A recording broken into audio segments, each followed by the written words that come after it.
get really good at these conversations because you're going to have them and you're going to want to have them. You want a buyer that's educated and empowered to go out and make good real estate decisions. As a mortgage broker, that's always my goal.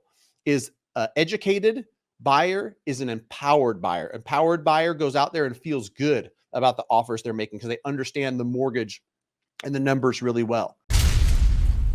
All right, here we are in late August 2024, the NAR settlement that took effect August 17th. I'm going to tell you, as a guy who practices real estate, right? I'm involved in real estate transactions as a mortgage broker. I work with hundreds of real estate agents. I'm going to tell you the real life changes that I'm seeing, right? There's the rules and there's everything you're seeing on the media. You know, are real estate agents no longer going to get paid? Is, paying a buy side commission no longer a thing in real estate?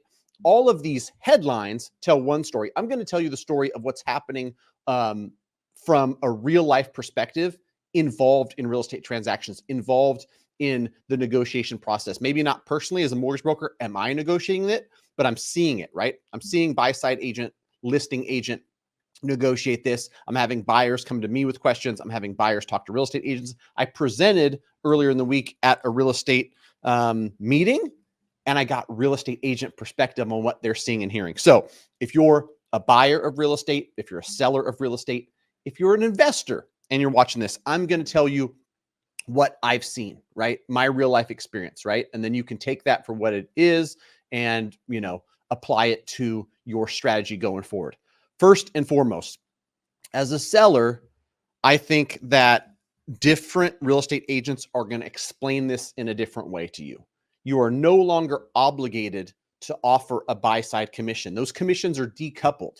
It's no longer you pay the agent who's representing you to sell your home 6%.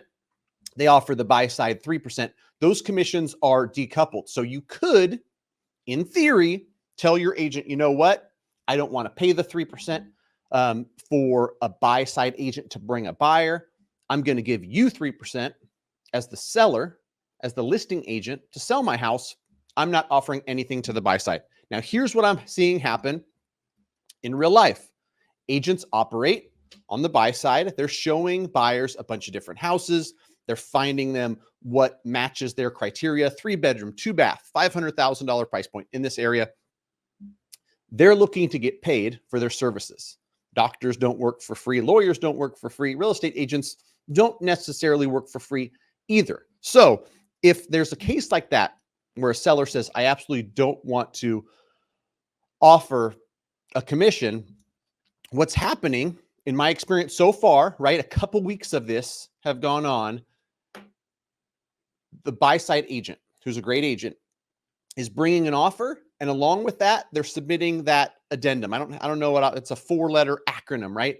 That's saying, I'd like to get 2.5%. That's my fee. I'd like to get 3%. And they're writing that into the offer, right? And so then the seller is presented with these offers. We've got somebody who offered $475 and they're a cash buyer. We've got somebody who offered us $500,000, full price offer, yippee, but they're asking for 2.5%, right? And quick math, 2.5%, that's $12,500. You as the seller now take a look at that offer. And if you've got a great listing agent, the listing agent says this full price offer at $500,000, where you're also going to pay the $12,500 to the buy side, is a net of $487,500.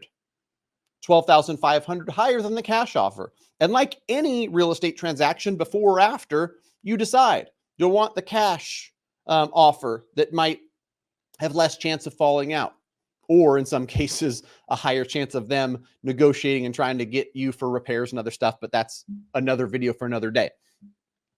But either way, that buy side commission is still being worked in, but it's being worked in through this negotiation. So what I've seen so far, great agents who know how to negotiate, who know how to communicate, are still operating their business in mostly the same way. They just have to have that conversation with their buyer. And when their buyer goes, hey, listen, I don't have $12,500 or $15,000 to pay you as an agent, the agent goes, okay, we're going to write it into the offer. Sometimes that might mean they're going to offer $510,000 with the commission being paid to the buy side agent. But whatever the case, I think it's a good thing in a lot of ways to have that conversation. Now, let's flip to the buy side. As a buyer, what can you expect? You go and you meet with an agent. Agent goes, hey, there's been some changes. You've got to sign this buyer broker agreement that says my fee is 2.5% or my fee is 3%. And a lot of buyers, when they first hear this, it's news to them, or they've seen stuff in the media that says, buyers agents don't get paid a commission anymore. Whatever it is, they might not understand it. A great buy-side agent is going to explain all the things they're going to do for you. First and foremost, they're going to represent you. They're going to keep you out of trouble. I just read an article where somebody went and represented themselves, had a $20,000 earnest money deposit, had their 5-day inspection contingency pass. They no longer could back out because of inspection. They wanted an inspection on day 7 or 8. Long story short, they lost $20,000 trying to represent themselves. So I don't recommend that to just about everybody. There's seasoned investors. There's certain individuals that do 30 transactions a year on their own as real estate investors. They can negotiate on their own behalf. First-time home buyers, most home buyers, shoot, myself, I've been involved in 1,300 real estate transactions as a mortgage broker. You know how many times I've represented myself on a deal and I've not used a real estate agent? The number is 0. I've always used an agent, right? Because the great ones are worth their weight in gold. So, buy-side agent, you sign the form and you say, whether it's for a certain number of homes, whether it's for a 3-month period, these vary widely. And this is why there's a lot of confusion. Different MLSs, different states, different places, different brokerages for that matter are going to operate differently, but you're going to sign one of these agreements, right? Whether it's for a specific house, whether it's for a specific period of time, 30 days, 90 days, 180 days. I don't know, but there's lots of different versions of it. I know that this agent is going to get paid 2.5%. What I've heard from great agents is they make their buyers feel comfortable with, one, I'm going to do a lot of work on your behalf. I'm going to make sure we find you the right house. I'm going to make sure when we do get into negotiations on this property, I'm going to get you a great price. I'm going to negotiate and help you with an inspector so that there's not any major issues with us. I've seen agents save buyers so much pain and heartache and money. There was just a deal where basically they told the list side, we're not going to close on this transaction unless you allow us to open up a wall and inspect, because there might be a leak from the top floor to the bottom floor. The buyer said, it's probably not a big deal. The agent implored them, no, we will not proceed because I don't want you stuck with a $30,000 plumbing bill 2 years from now because this thing's a problem. Let's get it fixed. Let's demand that the seller allows us to do this inspection. So the buy-side agent, worth their weight in gold, you sign, you get 2.5%. The great agents are reminding the buyer, this is all part of the negotiation. 9 times out of 10, and in my experience, even now, 9.5 times out of 10, 95% of the time, you're going to be able to have that buy-side commission paid by the seller. It's just going to be negotiated, right? I've seen listings that went up, and since there was only a commission being paid to the listing agent, the price that you saw on the listing, $500,000, had there been a commission offered, they probably would have listed the place at $515 or $520. So they listed it at $500, hoping to get some more action, which probably worked. But then when negotiations start and the agents get on the phone, they go, your seller's not offering any commission. Well, we're going to have to work that in. I'm going to get paid 2.5%. I've signed that agreement with my buyers. My buyers don't want to come out of pocket for that. So let's write an offer at $515, right? $515, 3% going to the buy side. And so that's what I'm seeing in real life. And I think 2 weeks ago, I was more of the mindset that this isn't a huge change, that this isn't something to be worried about. But after these 2 weeks, what I'm seeing in practice is that this is a big shift. This is a big change. It's going to help the greatest agents do more business and still get paid, handsomely for the value that they bring.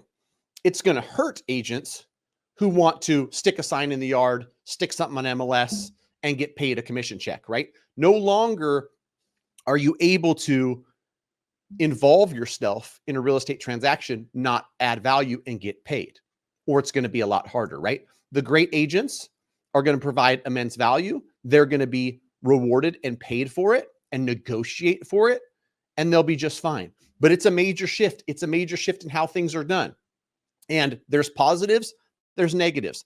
The positives are that all of this conversation, who's getting paid, how are they getting paid, is really transparent.